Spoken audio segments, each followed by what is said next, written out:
Oh, hello there. I'm Bilchan. I'm Nimikung. I'm Banchan. In this class, I'll read to all of you. Chapter 12, Section 3 of The Adventures of Sherlock Holmes. As. Ah.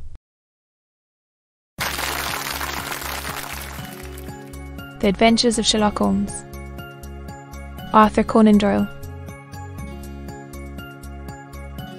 Chapter 12, Section 3. Dumba. Next day I was inclined to think that I had made a mistake. And by the day after I was sure of it. Gentleman himself. I have it here and I will read it to you. The Copper Beeches. Near Winchester. Dear Miss and Miss Stoper has very kindly given me your address. And I write from here to ask you whether you have reconsidered your decision. My wife is very anxious that he should come, for she has been much attracted by my description of you. We are willing to give 30 a quarter, or 120 a year, so as to recompense you for any little inconvenience which our fuss may cause you. They are not very exacting. After all, to wear such a dress indoors in the morning, you need not. However, go to the expense of purchasing one, as we have one belonging to my dear daughter Alice now in Philadelphia, which would, I should think you very well. And as to sitting here or there, or amusing yourself in any manner indicated, that need cause you no inconvenience. As regards your hair, it is no doubt a pity, especially as I could not help remarking its beauty during our short interview. But I am afraid that I must remain firm upon this point, and I only hope that the increased salary may recompense you for this.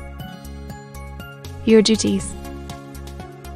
As far as the child is concerned, I'm very late. Now do try to come, and I shall meet you with the little cart at Winchester. Let me know your train.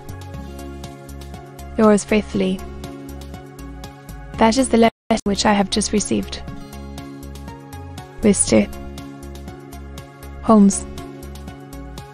And my mind is made up that I will accept it. I thought. However, well, Enter. If your mind is made up, that settles the question, said Holmes, smiling. What is the meaning of it all? Mr. All. I have no data. I cannot tell.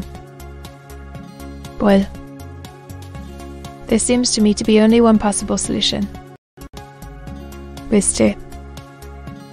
Beeches seemed to be a very kind, good-natured man.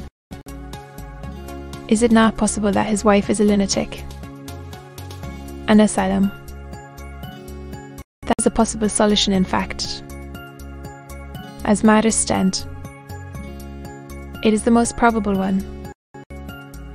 But the money. Mr. Holmes. Well, yes. Of course the pay is good to good. That is what makes me uneasy. Why should they give you 120 a year, when they could have their for 40? Wanted your help. Well, you may carry that thing away with you. Come my way for some months. There is something distinctly novel about some of the features. Danger.